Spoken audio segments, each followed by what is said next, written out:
So ito na mga kababayan, nagbunga na yung sinabi ni Abante doon sa mga fake news o fake vlogger, kung ano yung mga sinasabi nila, binabanggit nila, makapag gawa lang ng content. So ito, meron ako ipapakita sa inyo. Hindi ko alam kung totoong vlogger ba to o vlogger-vloggeran. Ito, papakita ko sa inyo kung alamin natin kung ano yung mga dahilan kung bakit siya hinuli ng ating mga kapulisan. Uniwide. Wala yun. Hindi ko rin pangalan mo. Pero pangalan ko. Pero pangalan. Pero totoo naman kaya. I-verify daw nila kaya kailangan ko sumama. I-verify nila. So ngayon, alanganing oras, syempre hindi na makalabas ng kulungan. Kulong ako ng hanggang Lunes.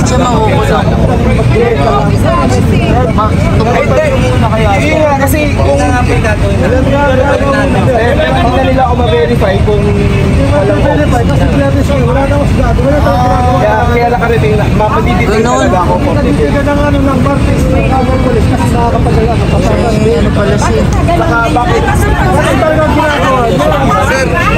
Sir, may yung warrant of arrest, alam mo ba yan na nangyari sa'yo? Ginawa mo ba talaga yan? Hindi. Kita mo? Hindi mo ginawa. Kita niyo?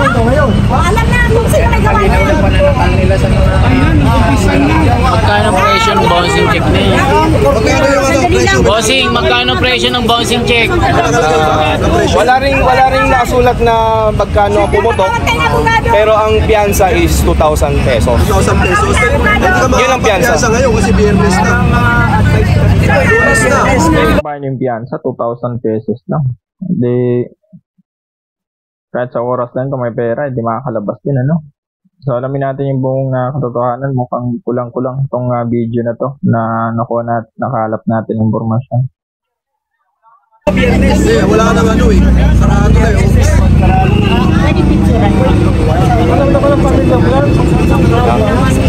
So ayun, narinig yung Paano ko tatawagan yung asawa ko? Hindi lahat ng gamit niya. Wala na kayong ititira. Bigyan kayong lahat ng gamit niya. Saan ka naman na lahat? Hindi, dapat sumama kayo doon. Sama. Kailangan samahan nyo. Hindi pwedeng siya lang. Hindi pwede.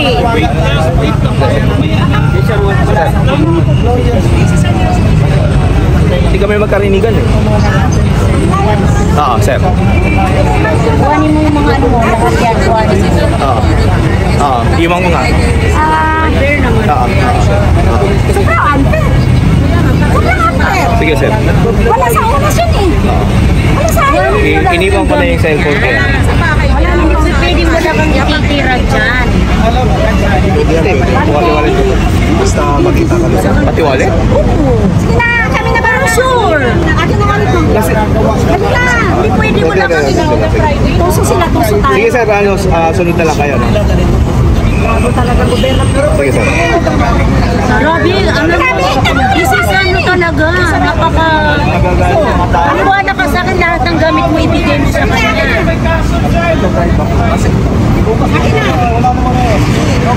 Kung may pamilya naman magpupunta sa... Hindi pwede, iwan mo lahat yan. Wala sa ayos yung ano na yan. Hindi pwede.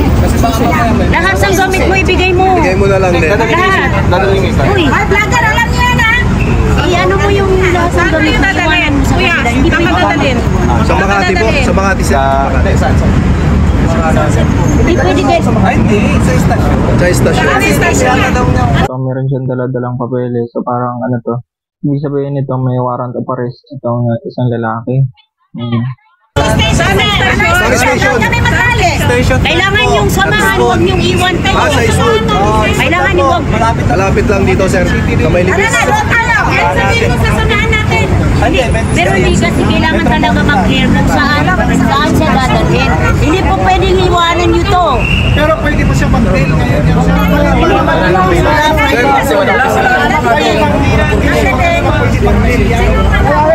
Okay na. Lahat ang kanyang mga ibang gamit mo, iwanan mo dyan. Oo, pinasuan. Ching-ching. Wala naman daw ching-ching. Ay, ito man daw. Bouncing check, kaso hindi niya alam na wala daw siyang alam doon. Bouncing check. Lahat tayo po hindi ka magkaso. Nelson ito, ano, channel 167. Sir, pwede kami sumama? Hindi pwede kayo magpaalam. Sasama talaga kayo. Hindi pwede. Hindi pwede. Magpapaalam pa kayo. Sasama sa kahit saan.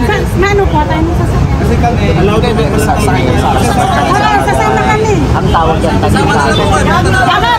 Sama. Lalo na lahat tayo. Sasama tayo. Trabaho lang yan, tama. Trabaho lang yan kay sir. Alam niyo si sir, trabaho lang yan.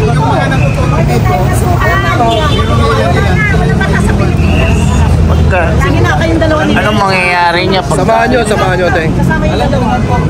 Tapos yung mga kababayan, kung hindi sasama itong lalaki na to, at kung hindi siya magpapaliwanag na maayos din sa ating mga kapulisan, ano. Pero gusto naman itong ginawa ng mga kasamahan niya, at kahit pa paano, hanggang dulo sinamahan. Hindi ko lang alam hanggang kulungan ba ito.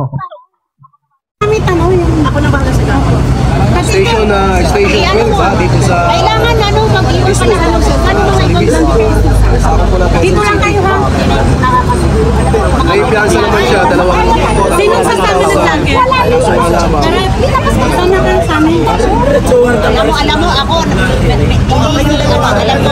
Sasakyan ba tayo, te? Teka, sa muna yung wag Hindi mo kami sunod. sa amin. Sige. Parang ginawa. So ayun na po mga kababayan ko, ano? Ayan, isang vlogger po dito na ay dinampot at may kaso na Itong nagsasalita mga kababayan, si SME TV ito, mag-akalam mo. So, dito natin makuha itong full information kasi sila yung nandun sa EDSA. bouncing check. Hindi kasi natin ma-distinguish kung ano pong klaseng case po yan mga kababayan.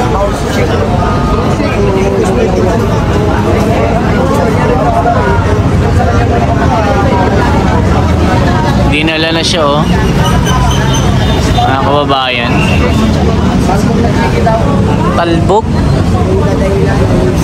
Talbog lang ginano na. Talbog. Tinalbog. Tumalbog na cheque.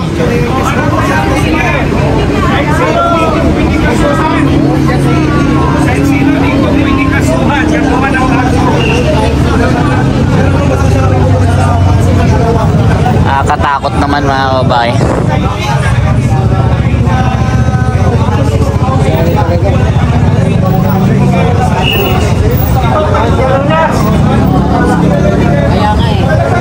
Alam niyo naman maraming followers yan na vlogger eh. Tapos talagang patahimikin talaga.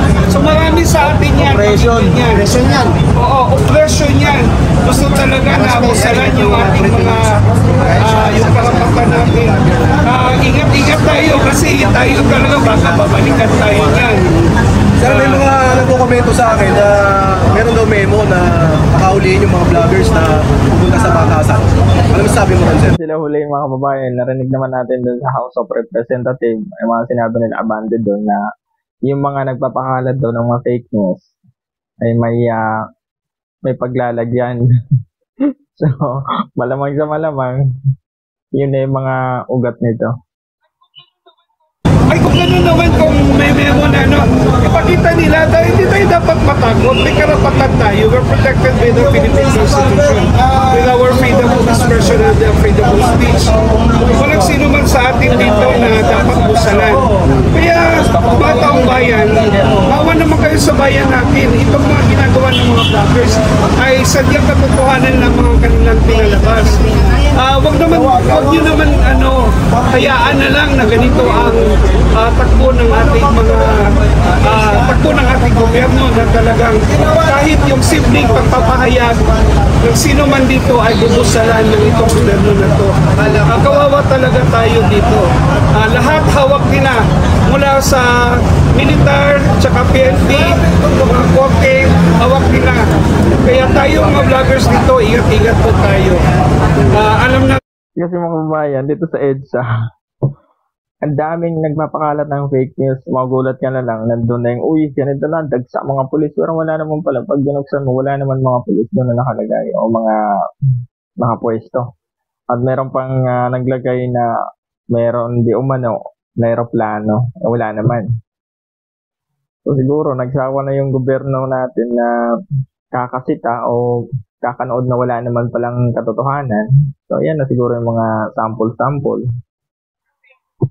Kasi mamaya sila na naman ang ano dito, gagawa ng kaso, gagawa ng kasalanan.